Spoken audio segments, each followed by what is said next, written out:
Our next story is from Indonesia and it needs no introduction, sadly, I'm sure. Most of you saw what happened there on Saturday. A stampede at a soccer stadium killed 125 people. 125. This figure includes 32 children. Reports say this was perhaps the world's worst ever sports stadium disasters. Watch this.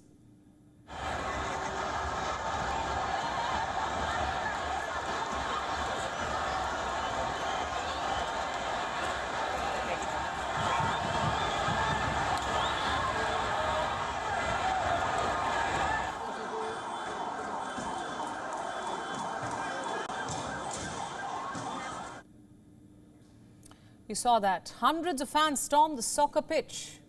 They clashed with the police, threw objects at the security, as smoke from tear gas shells engulfed the stadium.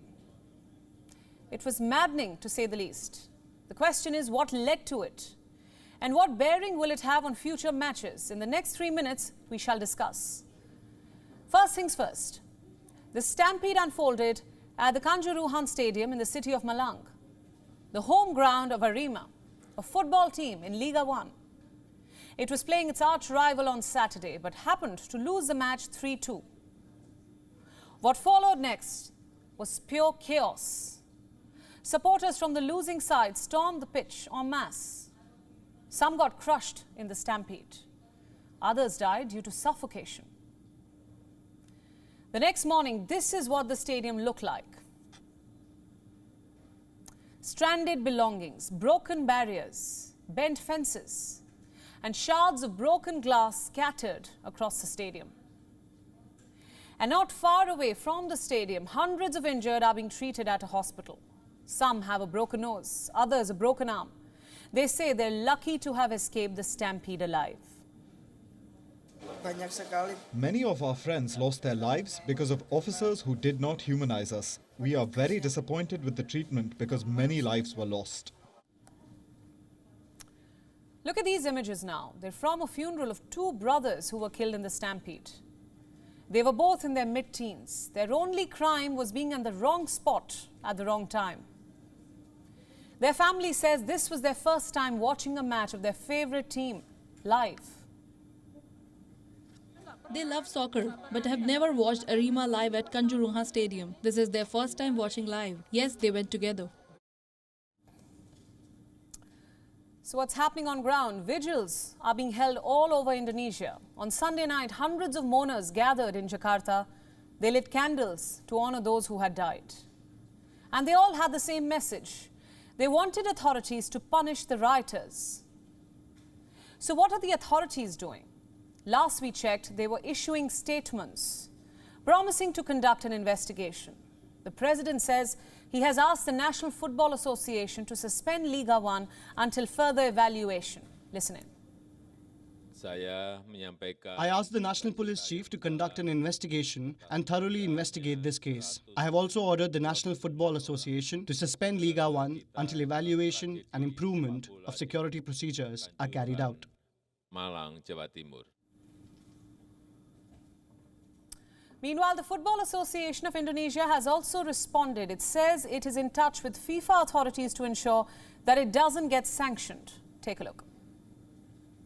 We will continue to communicate with FIFA to ensure that the Football Association of Indonesia will not be hit by sanctions. We know that FIFA and AFC will not make a hasty decision. As important organization of the soccer world, FIFA will need to hear from us in Indonesia for further information and listen to what had happened in the tragedy there.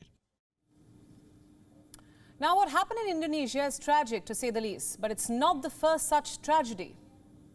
You see, hooliganism is rife in football. Since time immemorial, football tournaments the world over have been prone to such disasters. Let me recount some of them. In May 2001, a similar stampede broke out in Ghana's capital, Accra. Supporters of a losing team stormed the pitch and clashed with opposing fans. A total of 126 people were killed in those clashes. In April the same year, at least 43 people were crushed to death at a stadium in South Africa's Johannesburg. The tragedy unfolded after soccer fans forced their way into a stadium midway through a top league match. Anyway, speaking of soccer stampedes, how could we forget the United Kingdom, which is notorious for unruly behavior of soccer fans? One such incident unfolded in April of 1989 when 96 Liverpool supporters were crushed to death in an overcrowded and fenced-in enclosure in Sheffield. Now, these were just a few examples. There are many more, but you get the point. On far too many occasions, football fans have had to pay the price due to the unruly behavior of some people. But the timing of what unfolded in Indonesia makes this incident slightly more controversial. It comes in the run-up to the FIFA World Cup. For the first time in history, it's being held in West Asia, Qatar being the host nation.